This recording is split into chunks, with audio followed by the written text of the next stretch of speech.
I won't forget that morning, not if I live to be 100. I counted the men as they marched out of the yard. They'd hardly slept for weeks. We of the CID had slept even less, but the nightmare that kept us awake was all the same nightmare. That's why we weren't surprised when the commissioner asked us up to the conference room for a bit of a talk. He'd talked to us plenty, we knew that. It didn't help any to know what was ahead of us.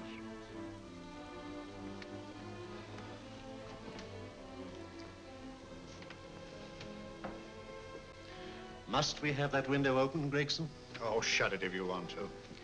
Chief will be in enough of a temper without having a ruddy blast down the back of his neck.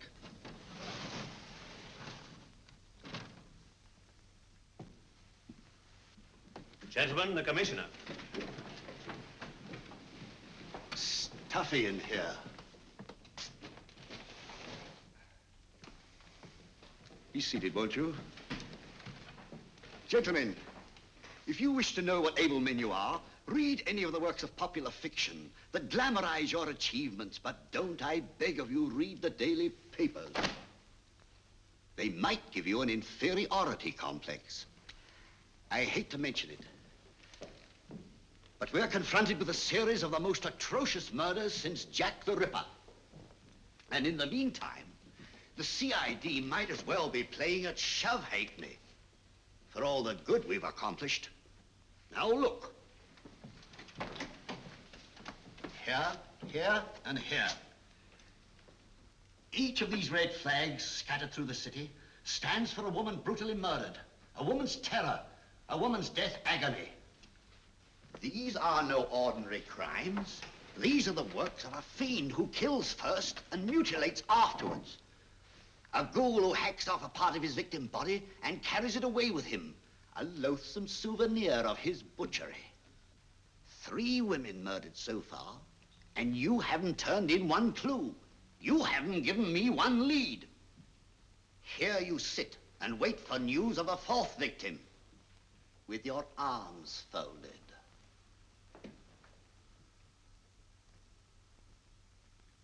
Well, we hadn't long to wait. It was down Lambeth Way where a young woman was hurrying home late last night. She saw something and stopped. It was a constable.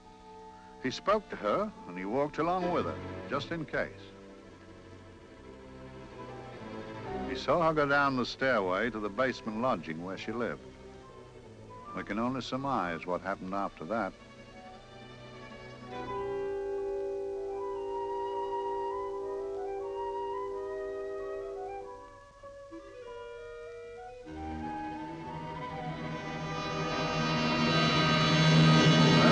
My pride in my pocket and went to see the man who'd so often helped out Inspector Lestrade and myself in the past, Mr. Sherlock Holmes.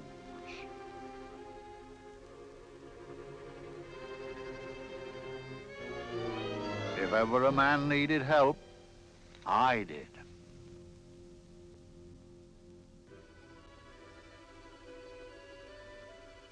This makes 4, Inspector. 4 defenseless women here in the heart of London. And everyone with the right forefinger hacked off. Not hacked, Inspector Gregson. Cleanly, expertly severed. The work of a skilled surgeon. That's our only clue. Much about the age of my sister's girl. Is there no way of stopping this, Mr. Holmes? Yes. There's a way, somehow.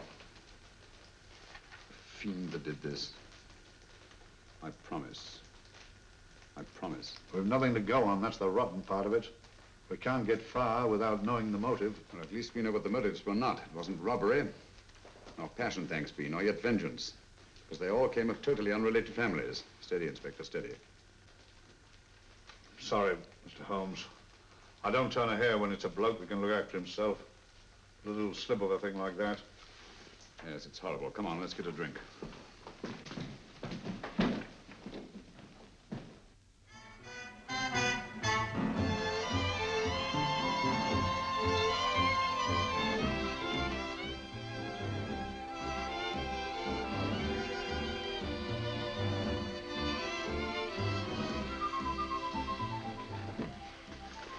Good evening, Mr. Holmes. Good evening, Vincent. Whiskey and soda, please, and a double for my friend here, Inspector Gregson. Very good, sir. Make mine Irish. Decent of you to give me a hand with this thing, Mr. Holmes. Always a pleasure to be of help to Scotland Yard, Inspector. Little out of my line, looking for a maniac who murders just for the fun of the thing. Or perhaps just to get a human finger.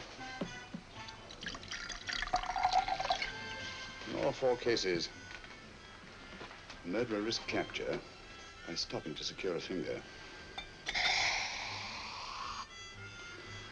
Well, what for? Who knows? He's just a madman. Perhaps there's method in his madness. If we could just trace those missing fingers. If we could just drain the English Channel, we might find a penny. Huh? Oh, thank you. You may keep those, Mr. Holmes. Thank you.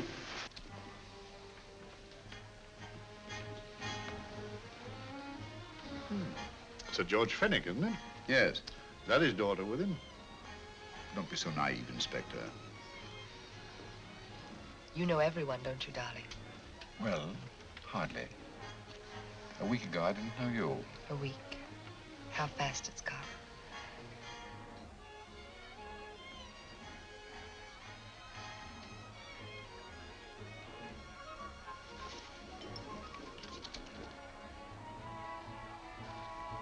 I collect these things.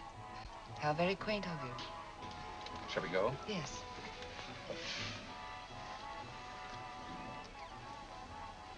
What are you looking at, Mr. Holmes? Looking at a very handsome woman. Not drawn to the purple, but giving an excellent imitation. Would you like to come to my flat for a nightcap? Lovely idea. Yes, isn't it?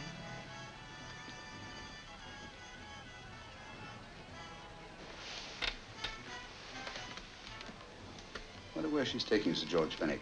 Don't be so naive, Mr. Holmes.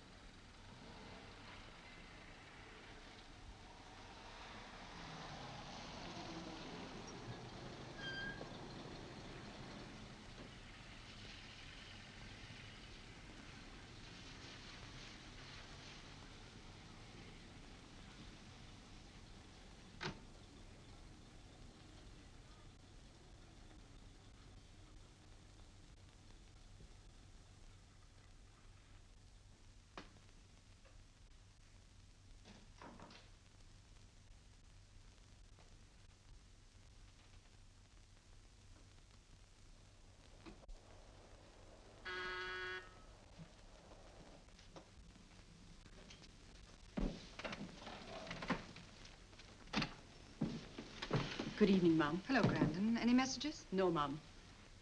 Thank you. Drinks, Grandon. One of your nice surprises. Yes, Mum. I say, you don't mean that, Grandon's a marvel, aren't you, Grandon? Yes, Mum. You wouldn't believe the things she can do. Ah, charming place. Delightful. Really? Do you think so? I'm so glad. Do sit down. Do you mind? Do I mind? What a question. I don't mind anything, really. Except not being with you. Now, you really don't want me to believe that, do you? Not too seriously. Good. We're both quite grown up, aren't we? Quite.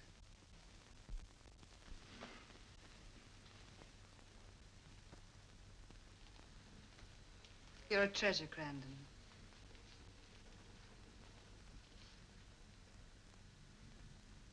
And lower the lights a little as you leave.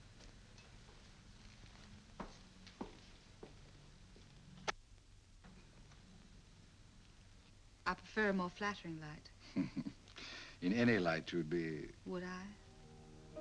And don't you know it? Perhaps I do.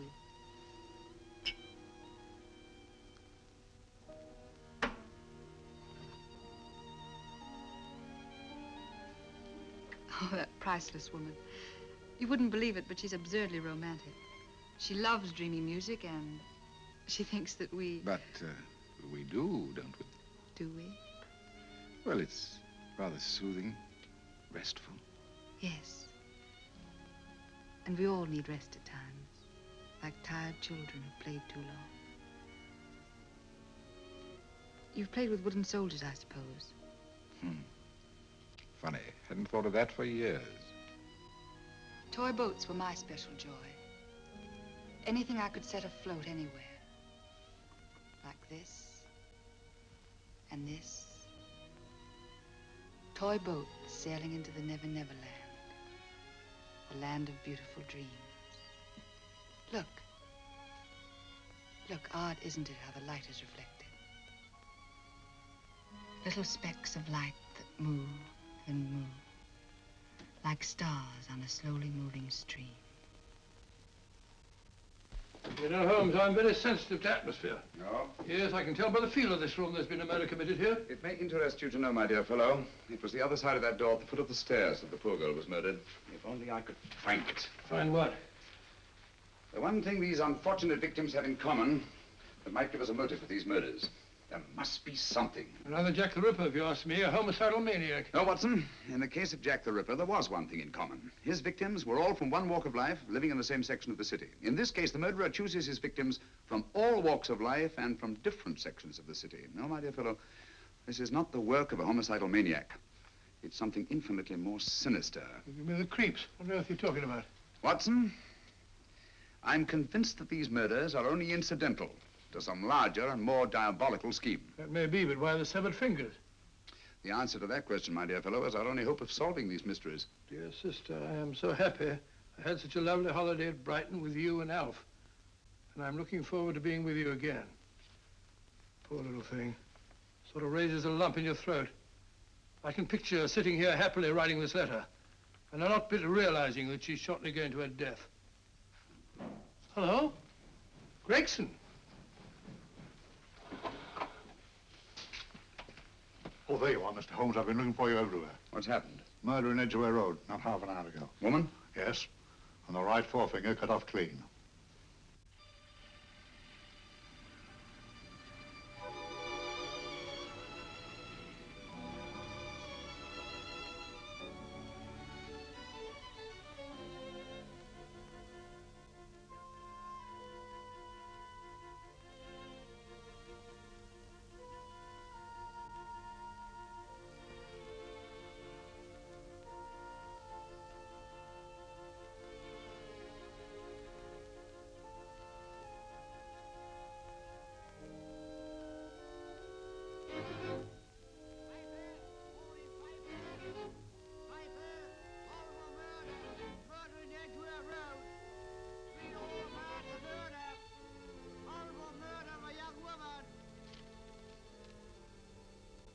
Piper! Horrible murder, Piper! All about the murder! Morning, Piper! All about the murder! Piper! Horrible murder! Another young woman found murdered, Piper, sir! Horrible murder, Piper! Piper! Read all about it! Get your Piper! Murder in Edgware Road! Horrible finger murder. Shocking murder. Murder in Edgware Road. Horrible murder of a young woman. Read all about the murder.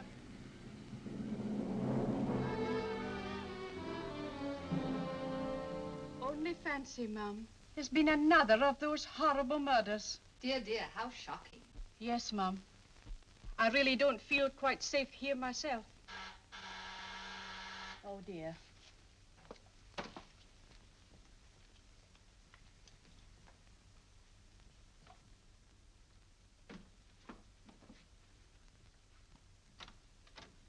Why, Sir George! I must see Miss Marlowe at once. I don't know if she... I must see her. Where is she? Lydia. Why, Sir George, what is it? What happened? I don't know. You'll have to help me. You've got to help me. But I don't understand. Listen, I woke up a few minutes ago in a cheap boarding house off Edgware Road. I don't know how I came there. I don't know when. The last thing I remember is being here with you. Calm yourself, Sir George. When did I leave here? Well, it was about, It was 10:45, Mum. Precisely. You seemed, forgive me, just a little distressed. Detached, not interested. I thought I'd said something to offend you. I don't remember. I can't remember. Tell me, has this happened to you before? Before? Well, there is such a thing as amnesia, you know. If it was 10:45 when I left you, it was 9 this morning when I woke. Over 10 hours lost. 10 hours that I can't account for. And in my pocket when I woke, I found... Yeah, in my pocket. That isn't... Oh, it's not for you, of course. It can't be. Excuse me, Mum, but there's a man asking to see the gentleman. Send him away. Yes, Mum. No, please. I'll see him.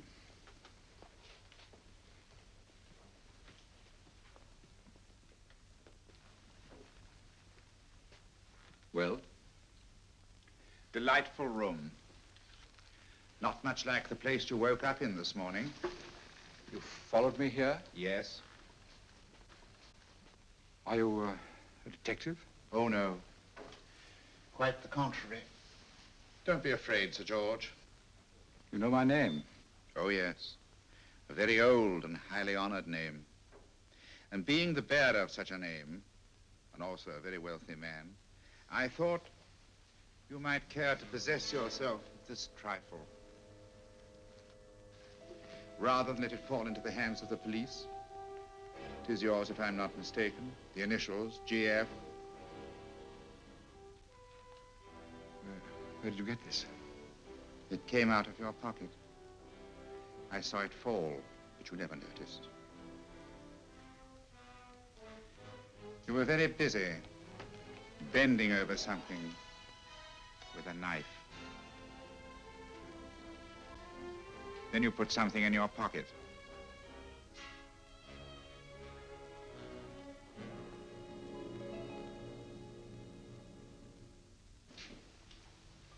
Come along, Holmes, come along, come along. How many more times must I tell you? You're missing a treat. This is delicious. Little jam tarts to follow. Aren't you tempted? You and your fresh pots. They tell me that fish is good for the brains.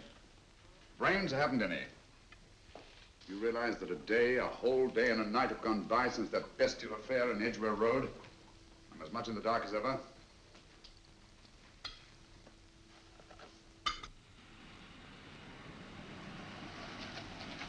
Hello, here comes a client, unless I'm very much mistaken.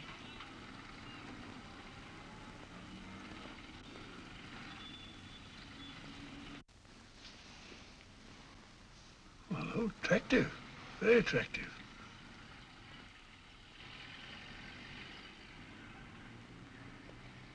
Obviously, she left home under the stress of some very great emotion. How do you know that? She isn't wearing any gloves. A startling omission in a young lady of fashion. Oh, she didn't put her coat on. Open car, too.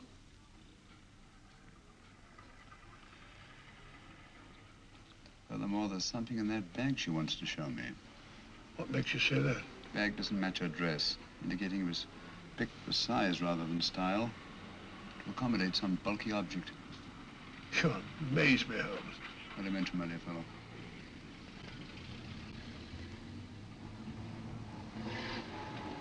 Well, that's interesting. What is? That cab, turning at the empty house. I wonder why he followed her here. Oh, wouldn't you? Quite possibly with glasses.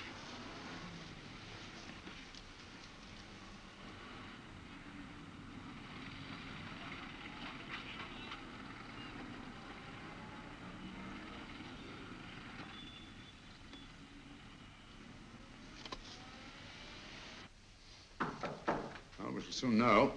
Yes, Mrs. Hudson?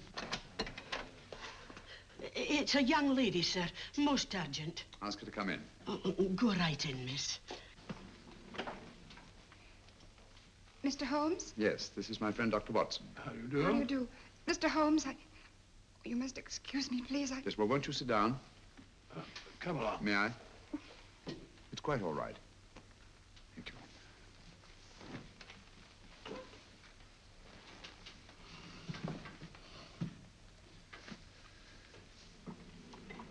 Now try to control yourself, Miss Fenwick. You're with friends. You know my name? No magic, I assure you. I've often seen your picture. You're the daughter of Sir George Fenwick, aren't you? Yes. It's about my father that I... What about your father, Miss Fenwick? Oh, I don't know what to do. He's always been the nicest, dearest person.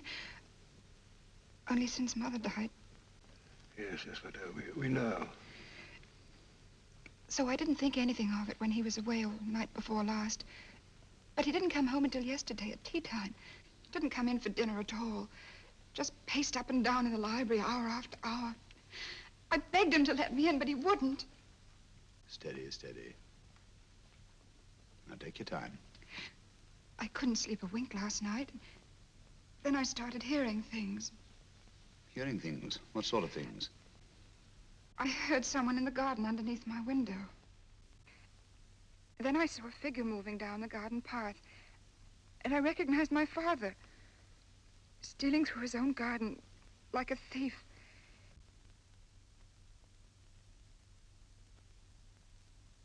He had a spade in his hand, and he stopped by the greenhouse where he started to dig. This morning, at daybreak, I stole out into the garden and I found this.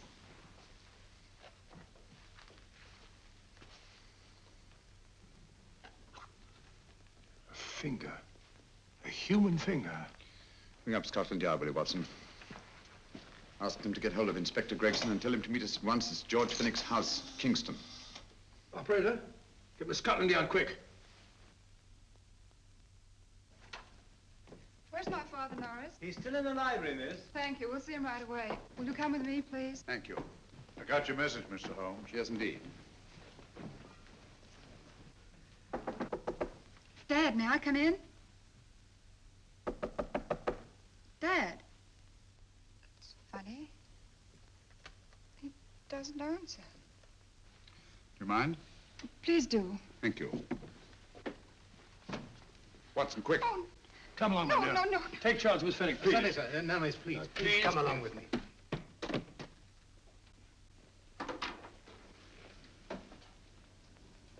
Dead? Yes. What do you make of it, Doctor? Shot in the back between the second and third ribs. The bullet undoubtedly penetrated the heart. Look at the powder marks on his coat. I was afraid of this. What do you mean? Don't you remember the man in the cab who followed Miss Fenwick to Baker Street? Well, you don't think he had anything to do with it, do I you? think it's reasonable to assume that he tipped off someone that I'd been sent for. Sir George has obviously been murdered to keep him from telling me what he knew. What was the weapon used? Small caliber revolver, point blank range by the look of the wound. The murderer came in through those French windows. The mud from the garden he brought in his boots. Sir George must have surprised the intruder. Passed the room to him here. What follows we can't tell. But from the location of the wound, I'd say that he turned his back for a moment, and as he turned, the muzzle of the revolver was placed between his ribs and one muffled shot fired. And you mean to say he kept on going, even after he was shot? There's no doubt about it. Look there. The trail of blood leads us back to the desk. Something Sir George was after. Something. I know. He was trying to summon help, poor chap. I don't think so, Watson. There's the bell pull by the fireplace. No, you'll notice from the trail of blood that Sir George made straight for this desk here. I wonder, there was something he was desperately anxious to get. Hello. His right hand's clenched. That's perfectly natural. Death agony. The left hand lies open. Why only one hand clenched in the death agony? The right hand, the hand nearest the desk. Please note that. If Sir George took something off this desk, something so important that he spilled his last drop of blood to get it, I want to know what it is.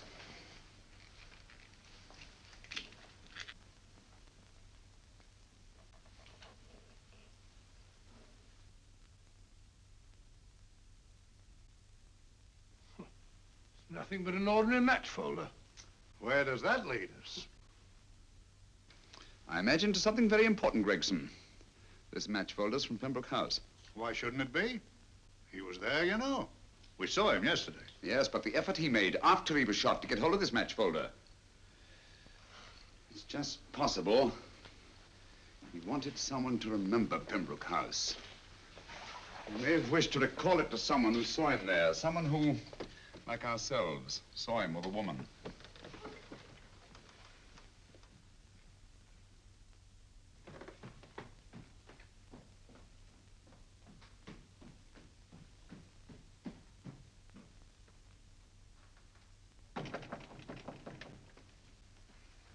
Come in.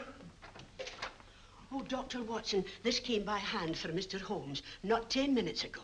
Thank you, Mrs. Hudson. That would be the report from Mr. George's bank. Report from Sir George. Oh, really? Don't you remember his daughter told us that he'd just closed his account? Had it looked into at once.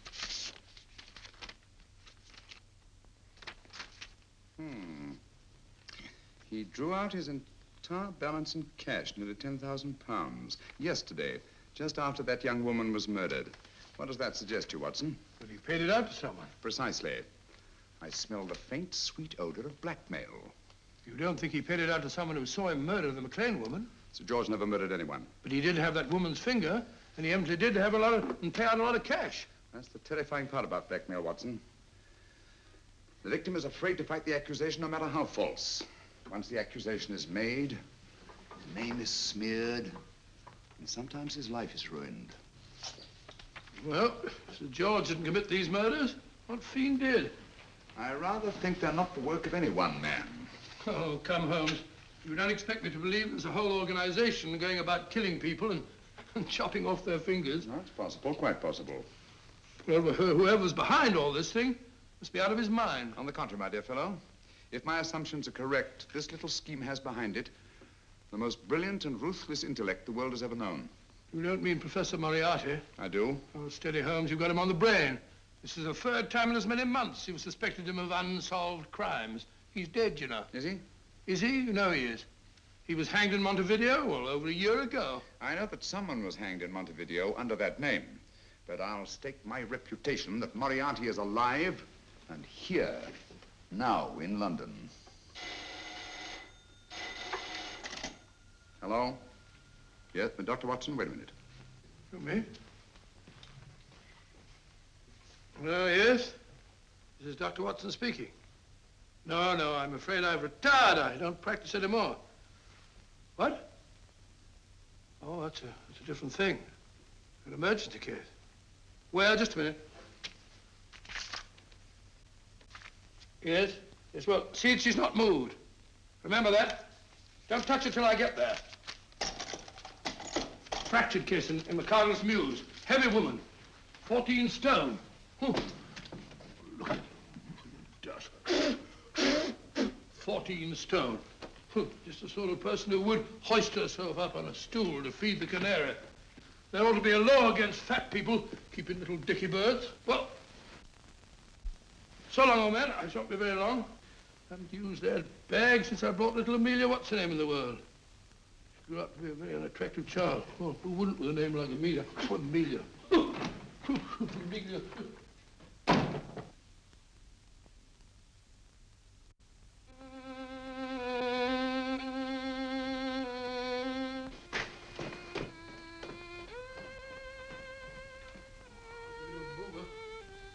People so stupid about accidents.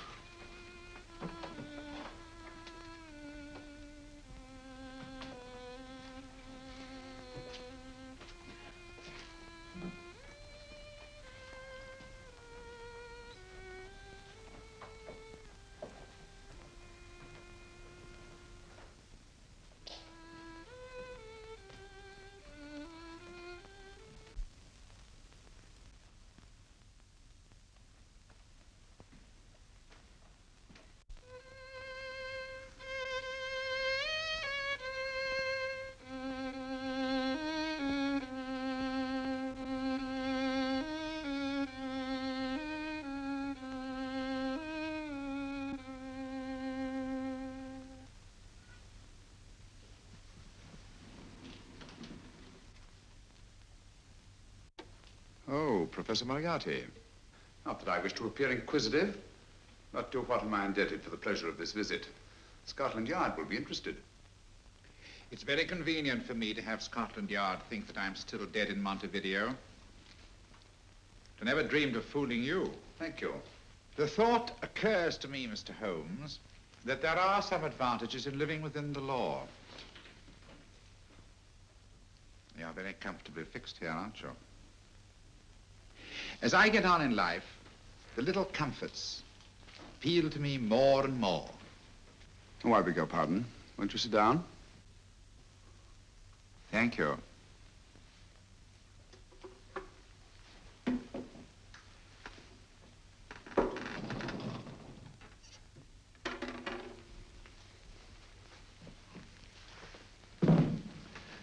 And now, Professor Moriarty, what can I do for you? Everything that I have to say to you has already crossed your mind. And my answer has no doubt crossed yours. Yes, final? What do you think? I shall not rest until you are hanged for the finger murders. You've no proof, you know. No, not a shred. But I have you. I could turn you over to the police here and now. You could. But if you did, you'd never see Dr. Watson again.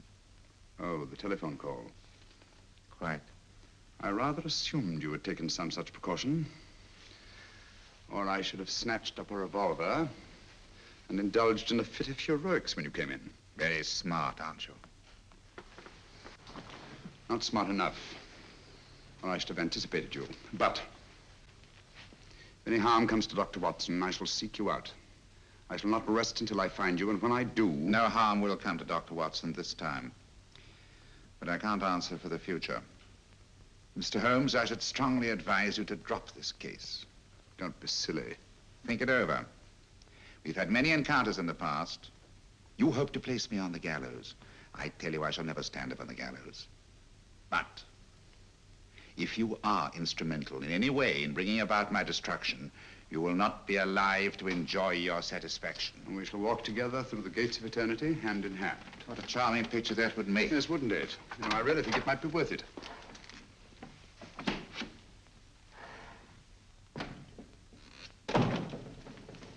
Shoelaces, Governor? Tuppence a pair. And strong enough to hang yourself. How many more times must I tell you I don't want your filthy shoelaces or your company? Shoelaces, Governor? Blasted impertinence. Run along, my good man, or I'll give you in charge. Shoelaces, Governor? Shoelaces, Governor? Help a poor bloke. What's only got one arm? Any luck with Mr. Holmes? You can read his obituary in tomorrow's papers.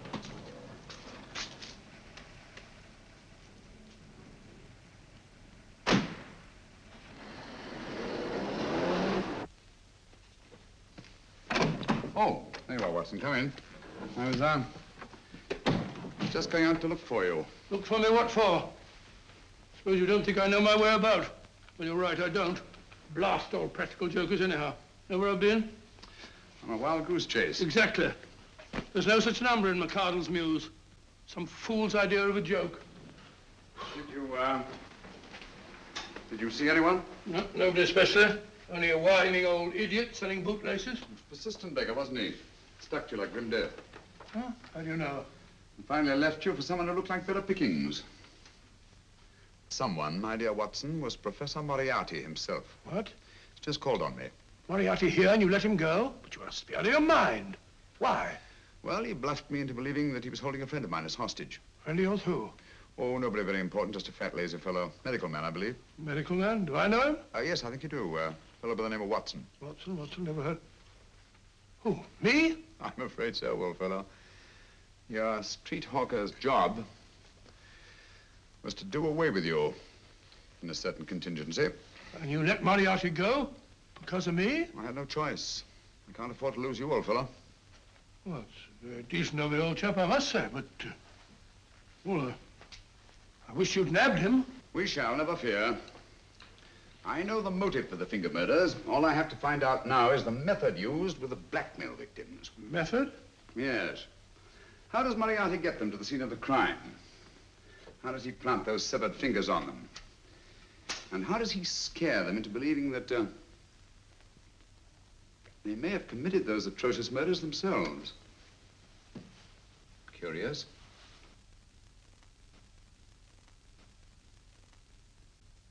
Very curious. Huh? Curious? What's curious? That window in the empty house across the street. First floor front. Huh? What's wrong with it? It's open. Why shouldn't it be open? Well, it wasn't open half an hour ago. I'll stake my life on that. Well, it's not our business. Let it stay open. I wonder if you'd go over, old fellow, and see what's the matter. Oh, trespassing. It's against the law. Very well, I'll go myself. Oh, well, if you're going to put it like that, ridiculous waste of time. Going about shutting windows at this hour of the night. Yeah, you better take this torch. Well, take what? Dignified job for a doctor. Dr. Watson, the torchbearer. And what do you propose to do? Sit in a comfortable chair, I suppose, and read a good book? That's a very good idea. Yes, very good idea. While I play night watchman, you have a nice read. Mm-hmm. Good night. Have a good time. Have a good time. What do you mean, have a good...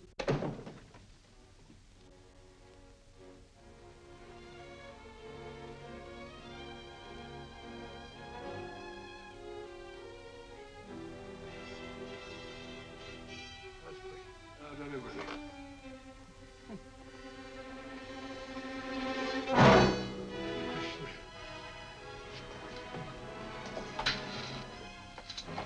What on earth is it for? Oh, umbrella stand. Pretty little thing to keep about the house. Must have been a pet.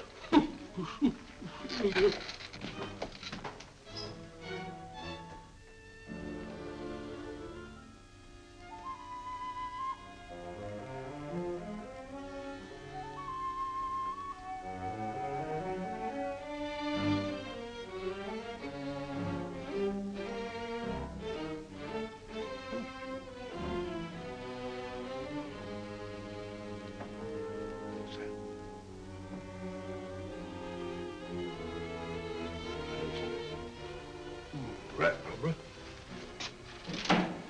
This must be the door.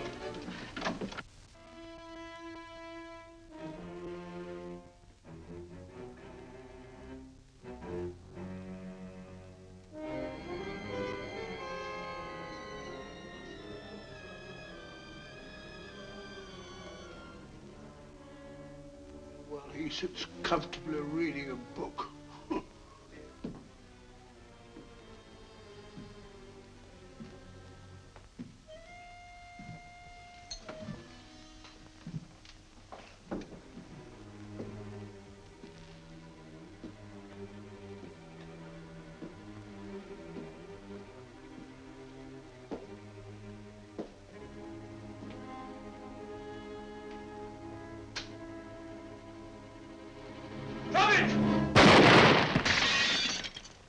He killed Holmes! He killed Sherlock! Watson. You? But I saw him shoot you a second ago. Not me, my dear fellow. Merely the bust of Julius Caesar. Incidentally, you may have noticed that all through the ages, prominent men have prominent noses. Oh, I'm afraid we're in for terrible trouble again with Mrs. Hudson. Window smashed, plaster all over the floor. Get up, you.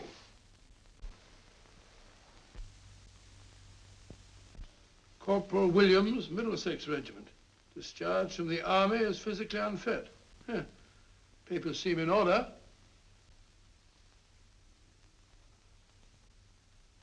Now, Corporal Williams, you've seen service in the Far East, haven't you? The East? I thought so.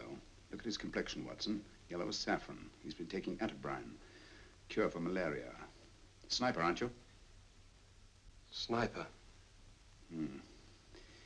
Why did you try to kill me? I had to kill him. I had to. Oh, snap out of it. Stop it, Watson. He's shamming. No, he isn't. Who told you to kill me? She told me. She told you? She told me I couldn't miss. Well, luckily you did miss, you murderer. He isn't a murderer, Watson. Listen, Corporal Williams. She told you you had to do it, didn't she? I had to do it. I've got it, Watson, I've got it. Got what? The method used in the finger murders. Well, what is it? Hypnotism, my dear fellow, hypnotism. And it wasn't against his nature, that's the devilish part of it. They picked a man for their purpose whose job was sniping. Who are they? Professor Moriarty and his finger murderers. Williams spoke of a woman. I think you'll find that she asked him home tonight for a drink. Nice quiet rooms, soft lights, music. You've got it all pat, Mr. Holmes. What's the lady look like? Up 30, nice figure, blonde, lustrous eyes. Oh, really? Got a phone number? Oh, so? Williams will give us her address. Look after him, Gregson. Don't let anyone come near him. He's our key witness in the finger murders. Well, I hope you're guessing right, Mr. Holmes. Get up, Williams. Now, go with Inspector Gregson anywhere he tells you. Come on. Yeah. Ring me as soon as he comes to himself, will you? I will. Good night, gentlemen. Good night. Well, if you believe that fellow Williams was hypnotized, I suppose you think Sir George Fenwick was hypnotized too. Yes, I'm quite sure of it. Have a cup of tea? Thanks, old boy. Nothing to eat. Well, why didn't these people make Sir George do the murder himself? Because they didn't want to get him hanged. They wanted to blackmail him. Well, who do you think the actual murderer is? One of Moriarty's gang. A diabolically simple technique. Kill a woman. Yes, but why cut off the fingers? My dear fellow, don't you understand? The severed finger is what links the blackmail victim to the murder. He wakes, finds the grisly thing in his pocket. He doesn't know how it got there. He's no idea that he's been hypnotized. For all he knows, he may have committed the atrocious crime during some dreadful lapse of sanity. In that state, when he's utterly demoralized, the blackmailers take over. Is that it? Undoubtedly. You see, they swear that they saw him commit the murder. And being human, the victim will pay anything rather than stand trial on a charge that will make his very name loathsome. Oh, it all fits in if you believe in hypnotism. The only possible explanation. You think the hypnotist is that woman with the blonde hair, the lustrous eyes, the woman you invented? I didn't invent her. I saw her. What on earth are you talking about? That woman, my dear Watson, was with Sir George when he left Pembroke House. I saw her there. I shall see her again, and Williams will lead me to her. That's why it's so important to keep him safe. He will identify her.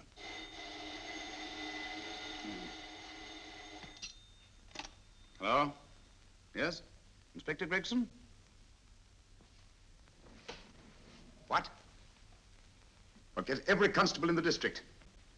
Yes, I'll be over at once. What's happened, Holmes? Williams is missing. Great Scott! Come on.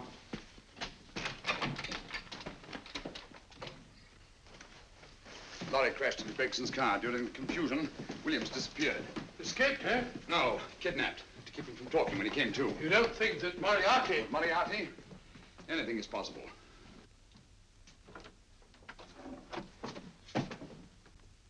Williams! Dead. You see, anything is possible.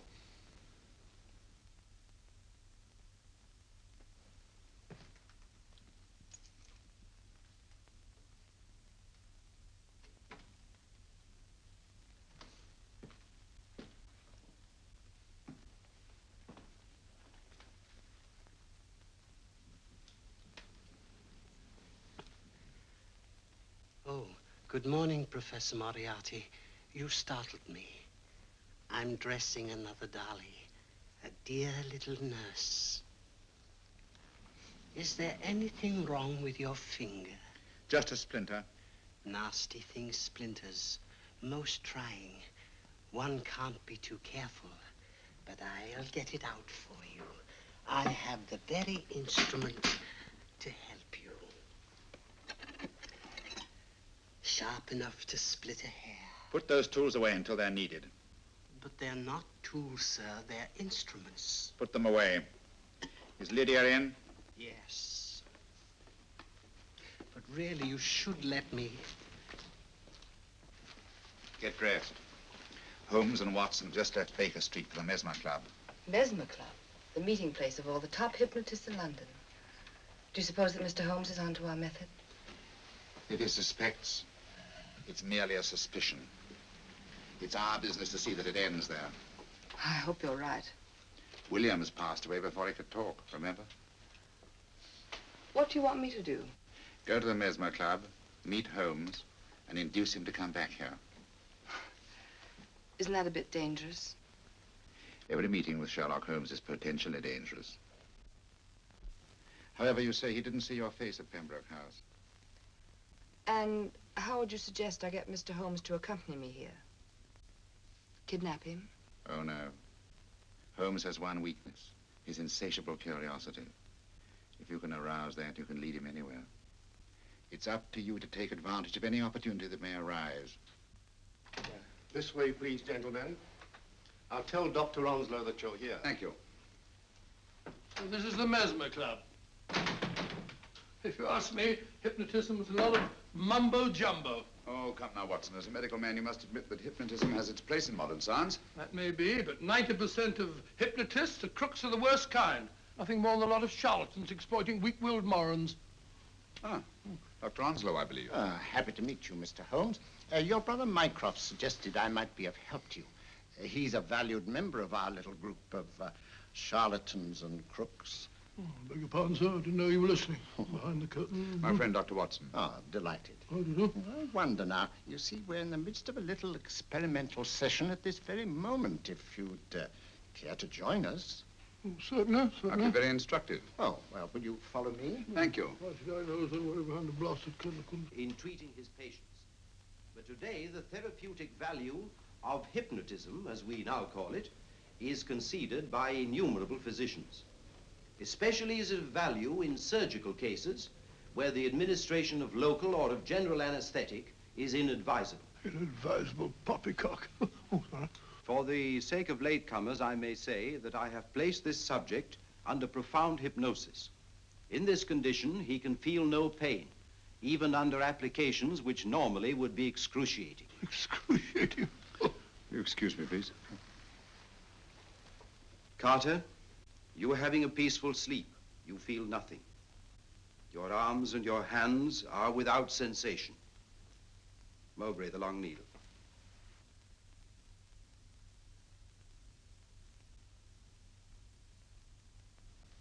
Carter, give me your right hand.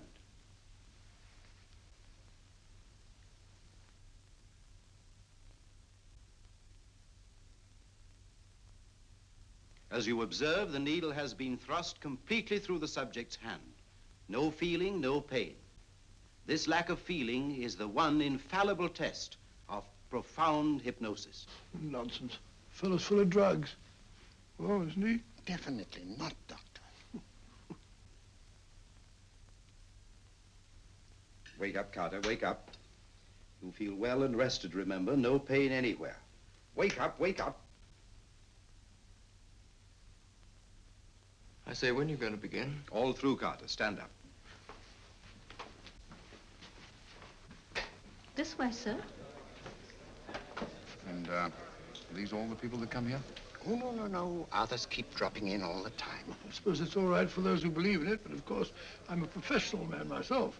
Then you don't believe in hypnotism, Dr. Watson? Oh, I don't deny that there are certain types of hysterical, feeble-minded people who go under if you point your finger at them. But anyone with an ounce of character... How right you are. You see right through our little artifices, don't you, Doctor? Right through, my dear sir. Right through. Quite so. But with the feeble-minded, as you say... excuse us, Mr. Holmes. Certainly. Step over here, won't you? Certainly, sir. Anything to oblige. Let me show you how easily we charlatans take advantage of them. Now, sit down, Doctor. Now, we set a thing like this in motion.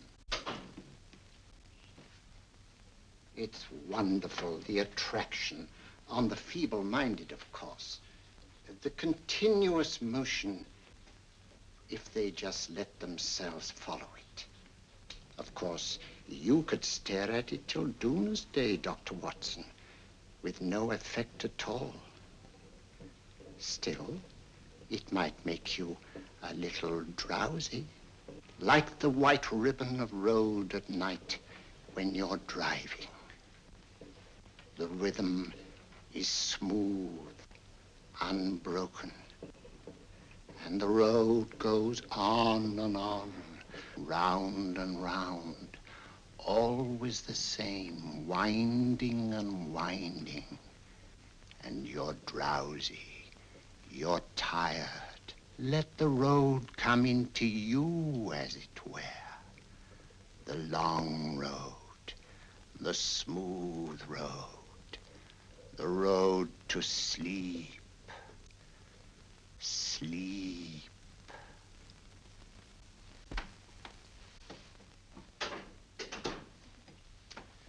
Open your eyes. Stand up. Turn around. And now, Dr. Watson, you're on a holiday in Scotland. The country is amazingly beautiful. We're coming to a stream. It isn't deep. Better take your shoes and socks off.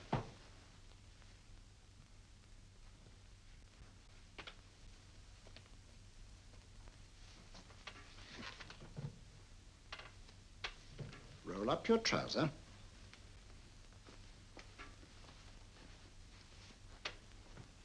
That'll do. The other leg is waterproof.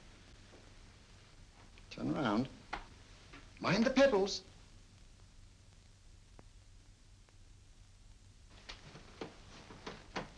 Sit down.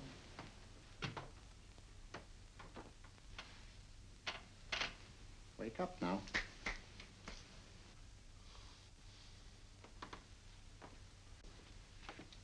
I see. What I tell you, it didn't work with me. Why, nobody with an ounce of character.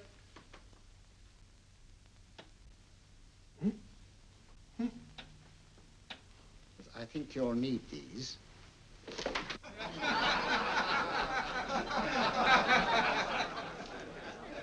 Nothing to laugh at. Watson, she's here. Oh, the woman you're looking for? Yes, I'm going to meet her. Perhaps I can induce her to take me to Moriarty. Do you think it's wise, Holmes? It may not be wise, but it's essential. After all, I've held me on with Moriarty in the past. But isn't it dangerous? She might be a hypnotist. If my will isn't stronger than hers, I deserve to be hypnotized. I feel I must protest, Dr. Onslow. I was told this was a gathering of serious students of a great science, and I find myself in a company of buffoons. Oh, my dear madam. Elliots and Esdale Braid. Were those men martyrs for the truth, that you may laugh over your childish, cruel tricks? I must say I'm in complete agreement with you, madam. This was most unnecessary performance, Dr. Onslow. Beg your pardon, sir. My name is Holmes, Sherlock Holmes. At your service, madam. Thank you, Mr. Holmes. I'm afraid I've created a rather embarrassing situation. But you see, I'm interested in the serious study of hypnotism. So am I, too. Perhaps we have something in common, Mr. Holmes. Perhaps we have. Would you join me for a cocktail at Pembroke House? I should be delighted. Good.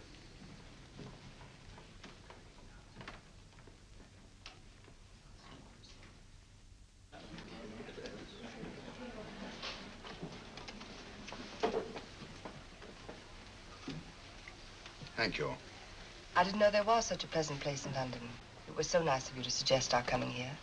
I thought a little picking-up would do us good. You mean you thought I looked... I like the way you look. Thank you. I suppose I did lose my head a little at the Mesmer Club. But you see, hypnotism is almost a religion with me. I know so well what it can do to help and heal. And I can't bear to see it used for trivial purposes. I know very little about it. That's why I went to the Mesmer Club. You see, I'm rather puzzled just now with the case that I'm working on. How fascinating. Tell me about it. It's the murder of Sir George Fenwick.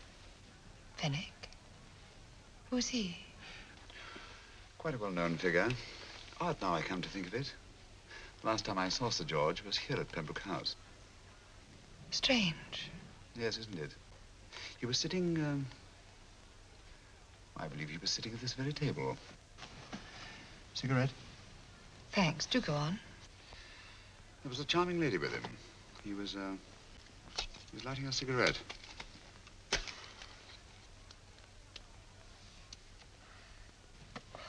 Charming. Did you see her face? No worse luck. Merely her back. How unenterprising of you. Yes, wasn't it? Afraid I'm getting a little older. I shouldn't say so. That's nice of you. Still, the first time in my life, I've got hold of a case that's beyond me. I'm actually losing sleep over it. You know, Mr. Holmes, I believe I could help you. Really? I should be very grateful. You're amused. Oh, merely skeptical. How would you go about it? I've used hypnotism more than once in healing. Not for profit. I'm not a professional. But I do think I could help you. If you'd care to... I can't think of a pleasanter experience.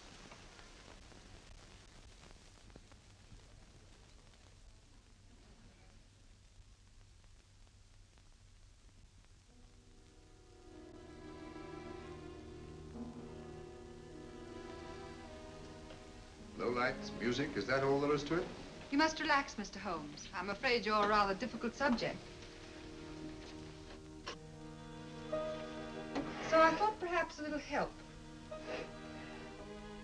Materia medica might be advisable. Drugs?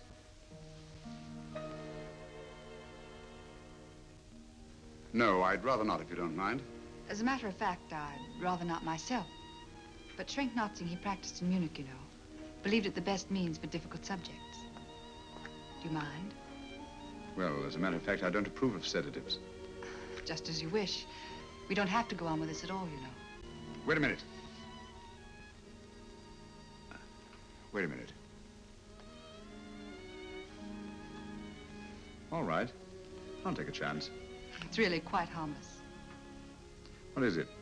Cannabis japonica, an oriental soporific. You'll need water.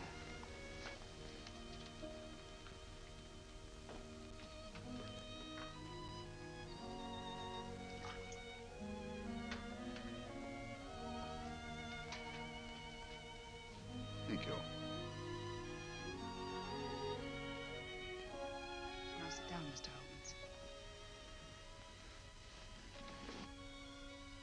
Holmes. You'll feel yourself growing drowsy. Don't fight it. Give in to it. Because you do want to sleep, you know. Just fix your eyes on this one white flower floating on the water. Empty your mind of every other thought. Follow the motion of the water. So smooth, not a ripple. Waters of forgetfulness.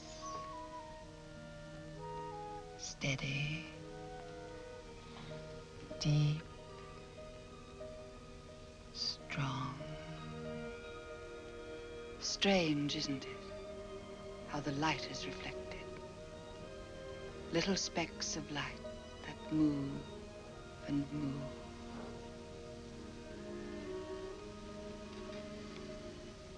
It's restful here. It's peaceful. It's friendly. And you're very close to finding what you're looking for. You'll find them soon now.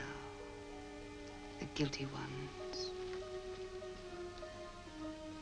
When you're rested, gentle waters closing over you. Steady, deep, strong. Drawing you down, down, down.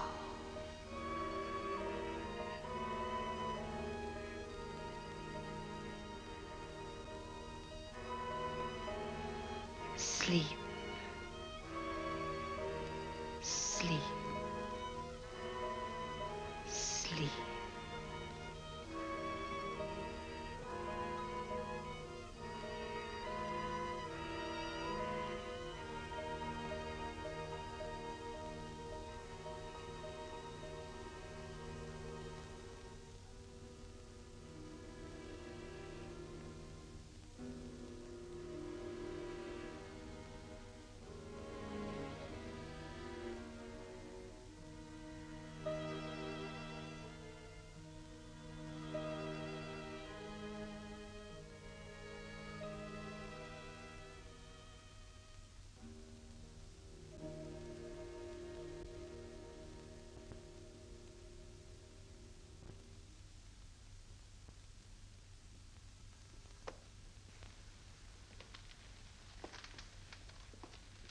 Here he is, Professor Moriarty.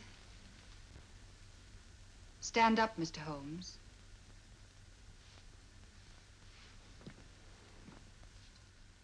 Open your eyes. Face this way. Are you satisfied? We are dealing with a clever man. He may be shamming. There's just one infallible test for profound hypnosis. You ready, Dr. Simnel?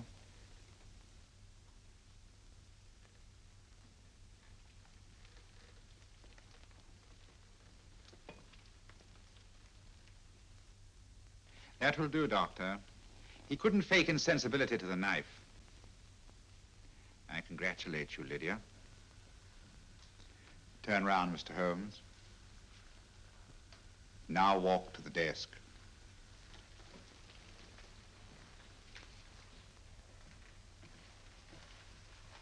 Sit down.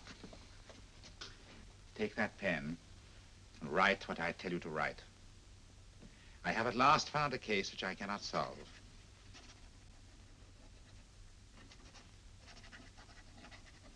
I have outlived my usefulness. Therefore, I have decided to end my life.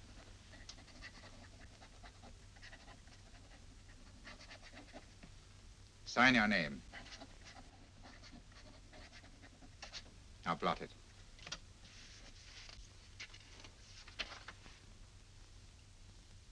Fold it up and put it in your pocket. Come, Mr. Sherlock Holmes. Go out onto the terrace. But it won't look like suicide, sir. I'm sorry, but Mr. Holmes' injuries must all be self-inflicted. Let's walk a little, Mr. Holmes. It's so pleasant here in the garden. Just step up here onto the terrace. It's a nice, broad terrace. Now turn to the left and walk slowly to the end of the terrace.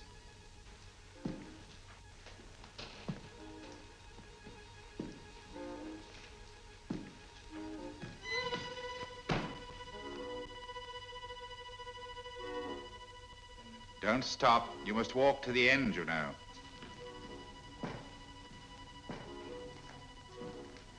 The end leads to an open doorway. You can pass through it in perfect safety.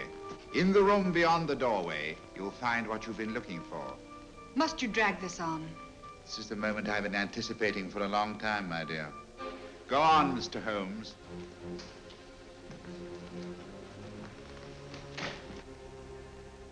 Through the open doorway, you will find the man responsible for the finger murders and the death of Sir George Fenwick. Professor Moriarty. Holmes! Stand still. What a beautiful view, Watson. I'm quite enjoying it. No, you're not. You're hypnotized. You're under a spell. Stand still. Don't move. Steady, Holmes. Steady does it. Stand perfectly still where you are. Nonsense, Watson. You don't know what you're doing. Of course I know what I'm doing. You mean you're not hypnotized? Certainly not. Then get off the wall, you idiot. Oh, look out! Holmes! Oh, Dear fellow. What were you doing up there? Holding the fort until you arrived. What kept you? Well, I ran into a spot of trouble on my way to Scotland Yard. I was arrested for exceeding the speed limit. Your luck seems to hold, Mr. Holmes. I'd hardly call it luck, Professor. You see, I substituted a drug of my own for the one that this dear lady pressed on me. You are clever, aren't you? A drug that, although it leaves the subject conscious, renders him quite insensitive to pain. That accounted for my lack of reaction to Dr. Simnel's knife. Well, Gregson, quite an impressive haul. Even Inspector Lestrade himself couldn't have done any better. Thanks, Mr. Holmes. Take him away. All right, put her in the van. I was right, Mr. Holmes. You are a difficult subject. Thank you. And now, Professor, our score is settled. Au revoir until I see you on the gallows. The rope has not been made that'll go around my neck. Come on.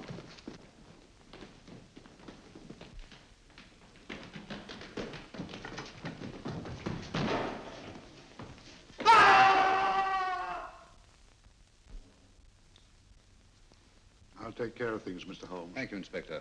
Come on. An evil man, Holmes, but what a horrible death. Better than he deserved. What are you thinking of? I'm thinking of all the women who can come and go in safety in the streets of London tonight. The stars keep watch in the heavens. And in our own little way, we too, old friend, are privileged to watch over our city.